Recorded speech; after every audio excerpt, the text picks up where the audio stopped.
So Nobody Likes Onions went through it. Time-stamped. And like I love that he calls him son, because Chad's got to be 20 years older than Aaron, right? That's great. Did everything else. I had this sent to me like 15. I've worked with Pat too, and Pat's kind of a dick. Wow. Okay, so first of all, I don't even want to defend whether or not I'm a dick. You watch the show. I am. Again, I met Corey Adam as a friend of Josh, and we did 2 shows in Minneapolis at the Comedy Corner Underground and had a good time. I have nothing bad or mean to say about Corey Adam. Now, I know Josh and Corey Adam are good friends. They've had 10 years to talk shit about me. You guys know, I don't do this thing where it's like you're friends with my enemy. Fuck you. You're an idiot. You're a loser. You're a bad guy. You're a mean guy. I don't do that. It's a weak-minded trait. Integrity means a little bit to me. Like, I'm sorry, it just does. We had a good time when we did those shows, and we hung out one day. I've worked with Patrick, and he's kind of a dick. It's like, what? What? It doesn't even make sense. So we got along then. Everything was fine then. After the fact, your friend and I had a falling out. So now you have some weird chip on your shoulder or vendetta, or you're going to rewrite history and gaslight yourself into believing that I was a dick to you back then, because since then you are on your boy's side. Okay. We've never worked together, dog. NLO came to town and did a show, and we met you. So we've never worked together. I met you. I liked you. I think you're funny. I think you're a nice dude. So I'm not going to have revisionist history and pretend like there was an issue the time we worked together. So that's nuts. That's crazy. And I won't be a part of it. I'm not going to join your back and forth saying your shit, because you seem like a nice guy and we had a good show and a good time. So that's crazy. But go on.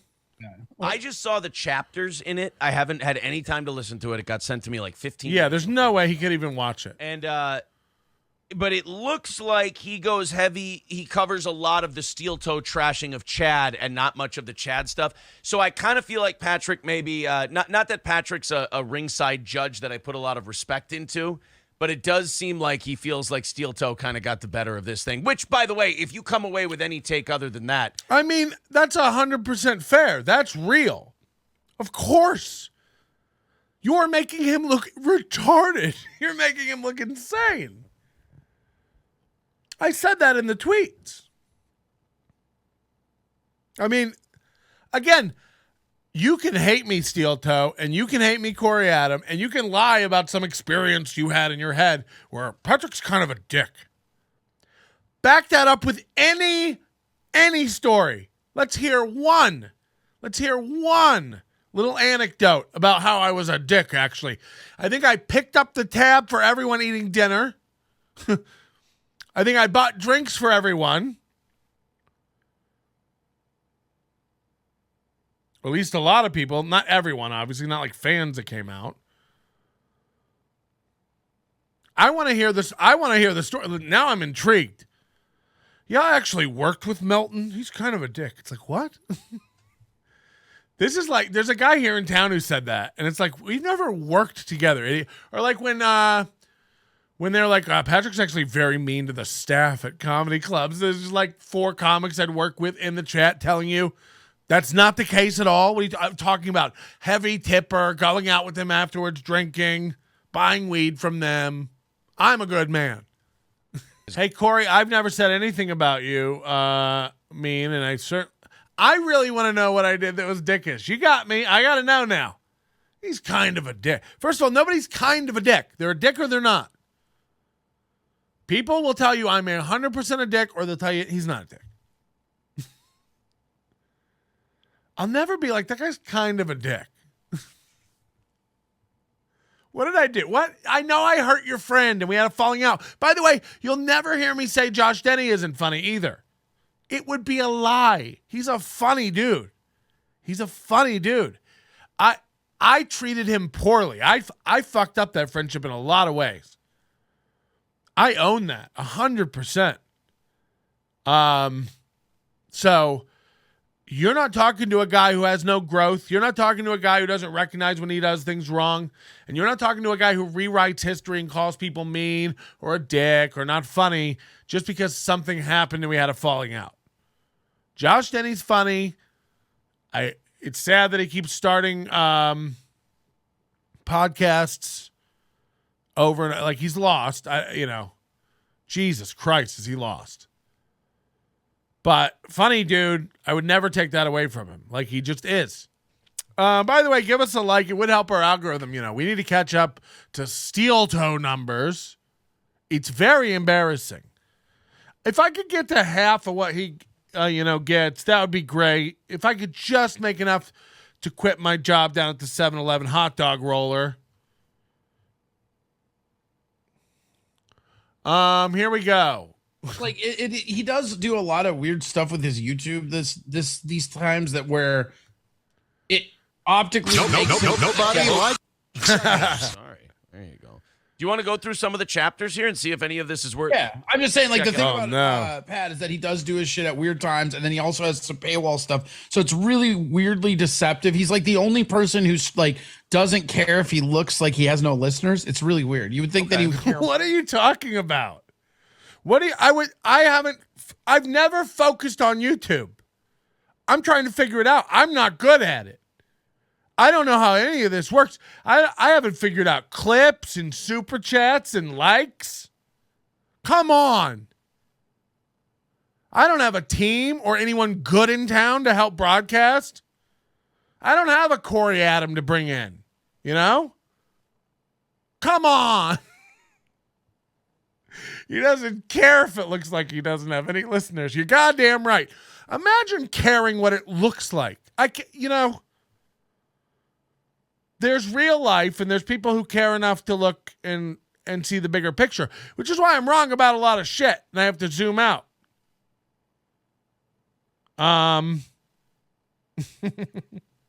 Patrick saying, can we just get to it is the root of irony. Oh, shit. YouTube is what they know. Yeah. I get it. Look, I don't have a problem with them. They seem to hate me. That's fine. Corey Adams seems to know a lot about me and my show. Again, for a guy I met one night and got along with, we had a great night. I don't know what's happening. Is everything okay? I'll say this. Patrick looks worse for wear. No idea. That's what raging alcoholism looks like. Oh, is he a drinker? I mean, he used to be. I don't know if he still is. This is such an insane statement. I look like shit because I look like shit.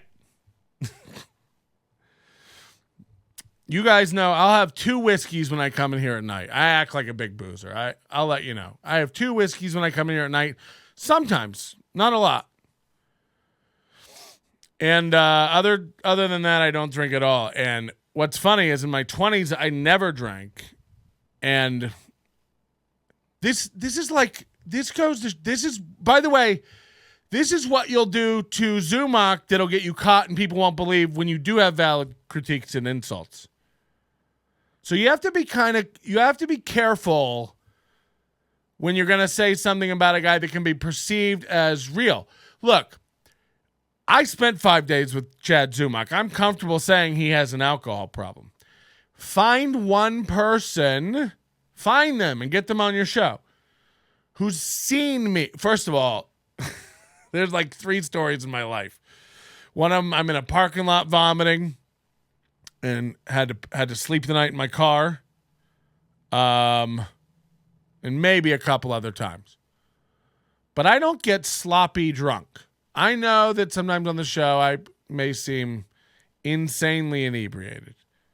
Recalibrate. But here's the thing. To say, and if, by the way, if I look worse for wear, it's because I'm insanely overweight and eat very unhealthy. Okay? It's a general lifestyle thing. It's not alcohol. Okay? Believe.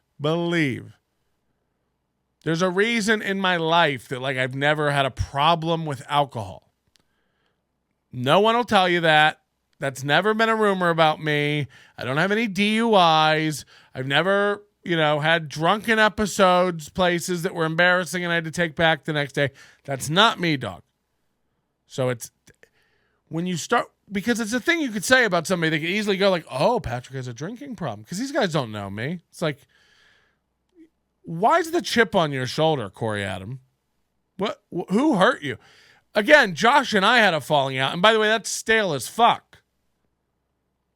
So why all the, ferocity in your attempts to put me down? You know nothing about me other than what you seem to have picked up and perceived. It seems like the guy watches my show.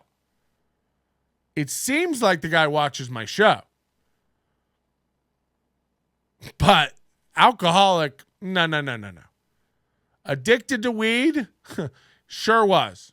Don't smoke it anymore. I'm on that vape train now. But worse for the wear, you have no idea. I look like E.T. got run over, blown back up with helium, run over again, and then shrunken down in the microwave to look like a normal person. There's so many weird stretch marks and tears and skin tags and moles, creases and crevices and nooks and crannies on my body. You could hide Easter eggs for children like it was the goddamn White House lawn. That's neither here nor there. Don't say I have a problem with alcohol. That's an insane statement. I'm very metered with my alcohol usage, and it's only on this program when I have to deal with these fucking people. Worse for wear, it's also his first time ever seeing you. Look, I don't mind being called ugly or fat. Like, that's fine.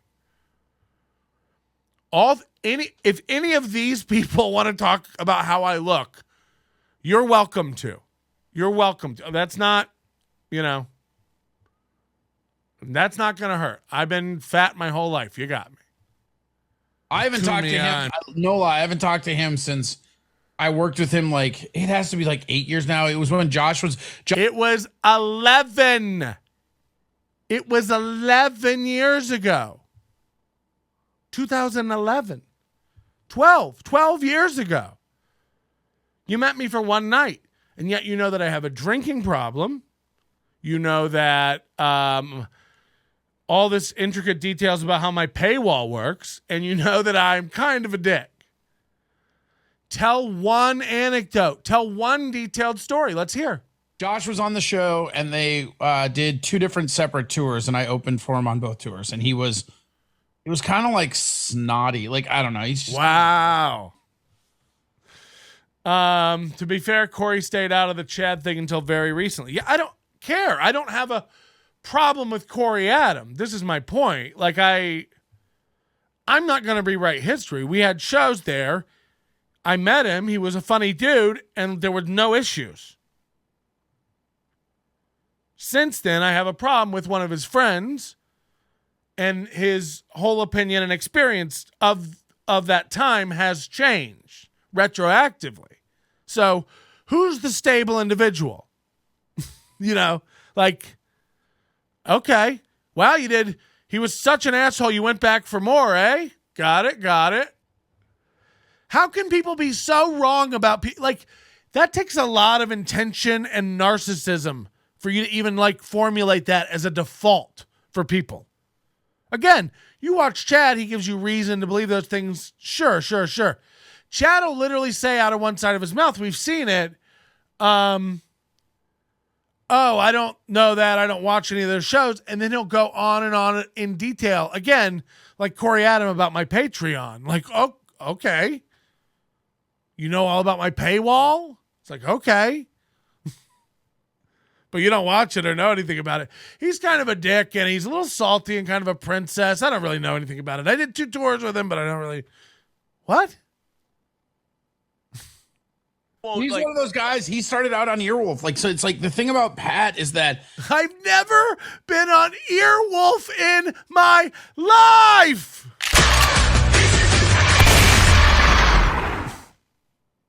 This guy knows so much about me. The thing about Pat is he started out on Earwolf. I started 7 years before Earwolf was a thing, was a whisper in Scott Ackerman's brain. That's who does Earwolf, right? Patrick started out on Earwolf, so he doesn't really. Apple didn't have podcasts when I started. None of this was here. He started on Earwolf. Well, you clearly know everything. Go on. in his mind, like Mark Maron and Joe Rogan are his contemporaries because he was one of the earlier adapters of podcasts. What in the fuck? In Patrick's mind, he thinks he's up there with Mark Maron and Joe Rogan. Come on. And then Steel Toe's going to go, yeah, he does. Okay. You have no fucking clue how low my self-esteem is.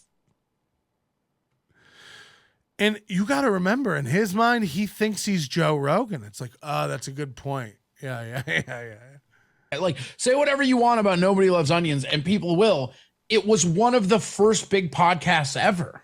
I will. And so I think he's just in this weird, like, mental space where he still thinks it's as relevant as it was, which it just is not. As if. Okay, he clearly doesn't listen now because we talk about that stuff all the time. Corey is just the bitter second mic on Wednesday mornings. This is your fan now saying this. So I don't even know. Corey's there on Tuesdays. Okay. Oh, sorry, Wednesdays. And she's calling him bitter. Now, again, I haven't heard a conversation from Corey, and I liked Corey before he started calling me an Earwolf guy. But, you know, why is he calling you bitter? Why are they calling Corey bitter? You know? So I don't know. These are all insane things.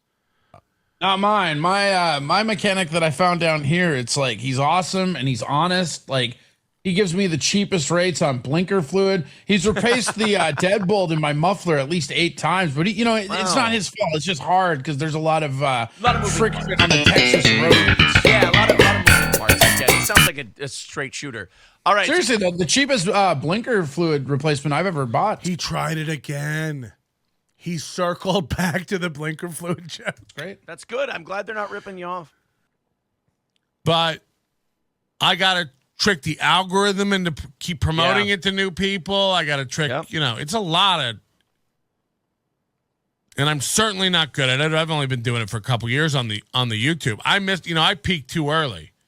You start podcasting in 2005. No, I'll say this. I will say this objectively about Pat. Honest. As much of a dick as he can be in a person, he's really, really self-conscious, and he's really honest about it. Always has been. That's what the fuck? This guy just said, you got to remember, in Patrick's mind, he thinks he's on par with Rogan. He's completely delusional.